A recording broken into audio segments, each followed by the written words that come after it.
Hey guys, Coldheart here with another Racial Legends video. So guys, we have the 2x void summoning going on right now, and if you're lucky enough, you might have gotten Coldheart. If you haven't, then hope for her because she's an amazing champion. She can be used for especially the spider and some of the dungeons to help you get through that content really quickly because of her skills. So we'll go through her skills first, and then I'm going to show you my artifacts and masteries for my Coldheart. And then if you built her differently than me, just comment down below and maybe we'll do something different. We can change up the masteries and see how you do it differently. For Coldheart, the most important skill that Coldheart has actually is called Heart Seeker. It's her A3 attack. It's a 4-turn cooldown. When being maxed, you want to max this out. Do not even think about not maxing this out. It attacks one enemy, decreases the target's perimeter by 100%, so depletes it for sure.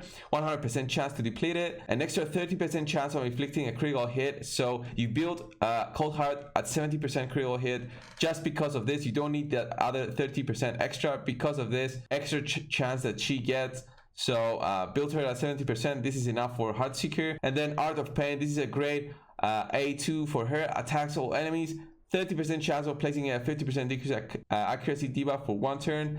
This is not what's great. It's great that it applies a poison debuff for 2 turns if the target is under a heal reduction debuff, and the heal reduction debuff will come from your flurry of arrows, your A1, your basic attack on Coldheart. Attacks 4 times at random. Each hit has a 25% chance of placing a 100% heal reduction debuff for 2 turns. This is amazing. It increases by 10% more if you have it fully skilled up, and also if you have some masteries, this can go even further. But for me, I have it fully maxed out. I didn't really mind maxing my Coldheart out, so the gear I use on my Coldheart is a mix of gear, but what I try to do is get as much critical damage as possible while also trying to maintain a good amount of speed, a good amount of accuracy, critical rate, and critical damage. So this is not an easy task to do for a Coldheart, but this way your Coldheart will be the best the best way as possible, because you want your Coldheart more than 190. The reason for this is you want your Coldheart to go twice before the big spider does in the spider dungeon. So if you have her over 150, she's gonna go before the small spider links. Over 190, she's gonna go twice before the big spider goes. So on auto, usually Coldheart does her A2 first, and then she does her A3, so you want it more than 191. You don't really care about attack for her because her Heart Seeker attack does damage based on max enemy health, so you don't really care about attack. And then what you really care is to have at least 70% critical rate. 75 for me here because this is the way my gear is situated right now. 244 critical damage. You can get this higher if you are an end game player, but for a beginning player, over 200 is a must if you want to excel in the dungeons, if you want to reach dungeons 20. Debuff resistance, that's fine, I don't really care about that, but debuff accuracy, guys, you want at least 200 for all dungeons. And the spider, I've seen that even at 220 sometimes I get resisted. I don't know, guys, why. It just happens at 220 I get resisted. Coldheart is a void champion, so she shouldn't be resisted, but it seems that 220 accuracy might not be enough for the dungeons in the spider. Guys, we saw her artifacts. Look at the gloves I have. Critical damage on the gloves. You want this to maximize the amount of critical damage you have. The higher this is, the better. So if you have it at 6 stars, this is going to be 80%, so 15% more than what I currently have. But the critical rate here is very nice for me, so this is why I use this. And also the speed, extra 5 speed just because of this glyph. And for the chest, I went for HP. I didn't care about the primary because I wanted the speed, critical damage, critical rate, and the defense is just a bonus. But the critical rate and critical damage are what make this a great chest plate. The boots, of course, 40 speed, 10% critical rate, 5% critical damage, and some accuracy. As I said, you need over 200, so you definitely need some accuracy on your gear because your great hole and the banner will not be enough to reach over 200. You need some from your gear as well, but nothing crazy. My weapon is okay. It's a critical damage weapon, just to match the sets out. So 8%, 7% critical damage. The helmet has a good amount of speed, 20 speed plus 1, just because of the glyph, and 10% critical damage. This is a great piece of gear. Accuracy, so great piece of gear for my Coldheart. and the shield has 7% critical rate, 18 speed. This is amazing as well, but yeah, if you have a speed set, this will be better for you to reach that 191 at least speed, and 6% defense and some HP. Okay, these are whatever. For the ring, I don't really care about the stats on the ring. Some defensive stats are always good if you don't kill the spider immediately with your Coldheart in the first 2 turns. If the fight goes longer and the spider takes a turn, then you want your Coldheart to be a bit tanky, so try to get that HP, some defense. But you want your amulet to be as high as possible. This is the best amulet I have for Dark Elves. It's at 25% critical damage, level 16.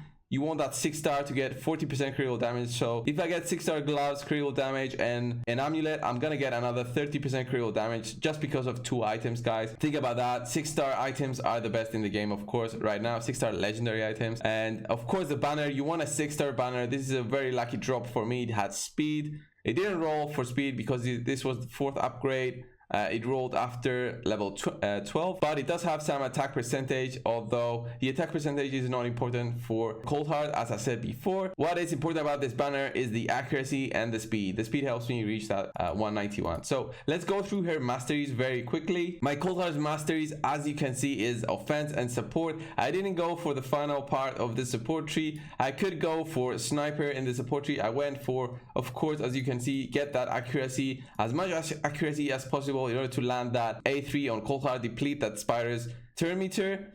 Lord of Steel, of course, is great. If you have those sets, it's gonna help you out the critical damage I get and a bit of offense. Critical rate, if you have a critical rate set, accuracy set, those will be benefited by Lord of Steel. You can either go Cycle of Magic, depends on what kind of set you use. If you only use broken sets, then go for Cycle of Magic. And I didn't go for any of the below because I don't really care about those. You can actually go for Spirit Haste if you want to get that extra speed for the dead allies. If not, then you can go for maybe Sniper, increase that chance to apply that poison, heal reduction, decrease accuracy, whichever of those. But this was not important for me. I didn't want to waste any more energy just to get any of these. These wouldn't be helpful for me, but you can choose some of those. And the offense tree, guys, there's 2 ways to build Coldheart actually in the offense tree, depending on how good your gear is. If you have very good gear, you can choose to not go for flawless execution, that 20% increased critical damage, and you could go for Helm's Smasher. This gives you a 50% chance to ignore 25% of the target's defense. This, of course, will make your Coldheart do so much more damage, but it's a 50% chance. It's not a 100% chance, so you might get unlucky and get the bad RNG. So I didn't go for the RNG route. I went for the standard 20% critical damage. I like this. My Coldheart does big numbers, so yeah, I just like this. Although I've seen some Coldhearts go for this, and it still works for them. What I really like on my Coldheart is also this mastery called Keen Strike, extra 10% critical damage. Of course, you're gonna use this. Critical rate 5%, of course. Increased damage by 5% when attacking with full HP. This is always gonna happen with Coldheart at 191 speed. She's gonna go twice before the spider and she's gonna be full HP. And then I went for single out because Coldheart does not have more HP than spider or the other dungeon bosses. Increases speed by 6 for each enemy killed by this champion. This is useful if she manages to kill some of the spiderlings with the help of Royal Guard in the spider, for example. And then bring it down, increases damage inflicted by 6% when attacking targets with higher max HP. Then Cycle of Violence, when this procs, you can actually get more of that Heartseeker on the spider. When this procs, you're very happy because it made your run much easier. And of course, Kill Streak, if you can get this, if you can manage to get Royal Guard faster than Coldheart, then you're probably gonna kill some of the spiderlings and get this nice boost on your damage. But if not, you probably won't be able to kill the spiderlings without a defense down and AoE weaken on the spiderlings. So yeah, this is great for the dungeons. Stoke to Fury, I got this because I wanted to get Flawless Execution. I didn't get Blood Shield because my Coldheart does not get a lot of kills in the dungeons, so this wouldn't really affect her. I just got this in the case she gets a debuff, she can get a bit more damage, but that's a bit rare as well. So 20% increased critical damage. Let's see how Coldheart does in the dungeons. This is where you want to use your Coldheart the most, and the most important dungeon is the Spider's Den. I'm gonna show you one run of the Spider's Den. Hopefully this run will be successful. So guys, Coldheart is now gonna go before everyone else. She's the fastest one in the team, A2 on every single one of the targets. This is how she works on auto. Razin went for the decreased defense and weaken. We have a successful hit right there because he's forced the boss's spirit, so he does not have that guaranteed chance. Royal Guard with his good amount of damage. Then Coldheart did only 1.5. She usually does 1.7. Yeah, we got that decrease in perimeter, so I think this will be a successful run for me, guys, in the Spider. Let's go. And because Renegade managed to reduce the cooldowns of my team will go again, and Coldheart should be able to have her A3 available. There we go, deplete the Terminator. Now the Spider will probably die once Royal Guard has his skill up and ready. So Coldheart is gonna die because the Spider links, but I do not care about that because Royal Guard just finishes the job. And this is a successful run of Spider 20. My best time is 33 seconds. This was for 1 minute. This went good overall. We got a 5-star ring for Barbarians. Now I'm gonna show you guys how I use actually Coldheart for the Fire Knight. I didn't always use Skullcrusher here. I used to use a level 50 Philham, but once I got Skullcrusher, this made my run almost 100% chance. I'm not gonna bore you with the first 2 waves. I'm just gonna show you how Coldheart works in the end game of the Fire Knight boss. So we're gonna skip through all this. So finally, after 4 minutes 38 seconds, we reach the boss, guys, and now you see Coldheart in action. She's actually the weakest of my team right here. She's gonna die the most often, but with the help of Skullcrusher's buffs, he's unkillable. With the help of Molly getting those revives, and of course Apothecary, we can get through the boss. You're gonna see here almost died. It's a good thing she didn't die because now Skullcrusher is gonna hopefully apply the buff on everyone. It's on auto, so we cannot really control what my characters do, but now we have 4 shields up ready. She now used her A3 at a bad time. It was a very bad time to use the A3 on the boss because we want to deplete that Terminator. Once we manage to get that Terminator control with both Razin and Coldheart, then the boss becomes easily farmable with my team. But it does take time. Usually this run takes 8 minutes. We're gonna see Molly in action right there. Okay, now we have the shield down. Hopefully Razin or Coldheart will get another turn and get that Heartseeker up on the boss. Reduce his Terminator to 0. We're not gonna have this. Okay, Bogdan. Okay, good. Bogdan managed to land, so we deplete the Terminator. I think now Coldheart will actually use her A3. There we go, depleted again. Hopefully now we'll have a good rotation going, have all my characters ready, and keep that boss's Terminator down. Once you manage to control the Fire Knight's boss's Terminator with either Razin and Coldheart, then it's gonna be an easy run. But now the Fire Knight is gonna move. We do have the counter attack going on 4 characters. You're gonna see the shield now from 10. It immediately went to 7, 6 every time every one of them attacks. 3 with Razin, and then Coldheart with another 3. There we go. The shield is down, and Coldheart and Razin should have their A3s available. Bogdan and Heartseeker. There we go. Decrease that Terminator. Razin should do his now. I think maybe is it the next turn because it's a 5 turns cooldown. There we go. Should be right now. There we go. Okay, this should be done. Hopefully Apothecary has a heal for Coldheart. No heal. Can we get a bit more damage done? Decrease defense and weaken. There we go. Heartseeker and killing the boss at 7 minutes. Of course, this is not the best thing to do, but my team actually manages to kill the boss at a 100% rate. Razin, Molly, Apothecary are very good characters to have, guys.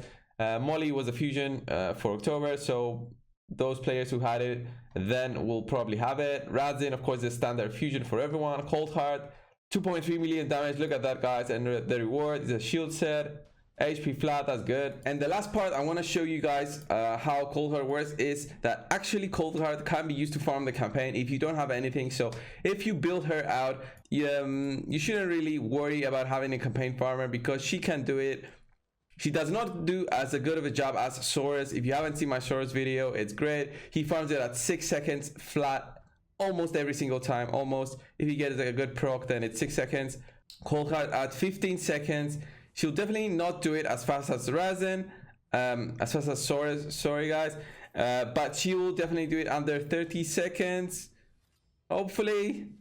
Yeah, there we go.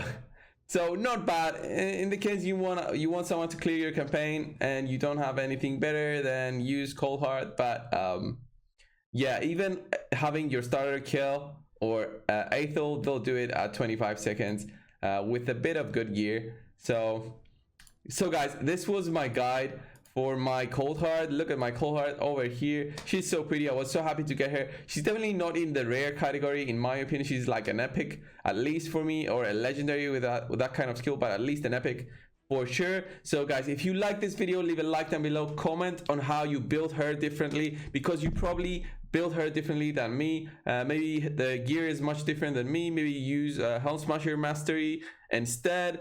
Maybe you didn't max all her skills, but I did. It's a rare skill book, so I didn't really care about that. So leave a comment down below, like it, subscribe to my channel if you haven't already, and of course I'll see you guys in the next time. In the meantime, if you want to go to my Discord channel, I have a link down below in the description of this video. And also I stream on Twitch, usually at least twice a week. I stream on Twitch. You can catch me out on Twitch and we can talk right there. You can ask me stuff, I can help you out build your account and get through the content. So reach out to me on there. Okay, thank you guys. I'll see you in the next video. Bye.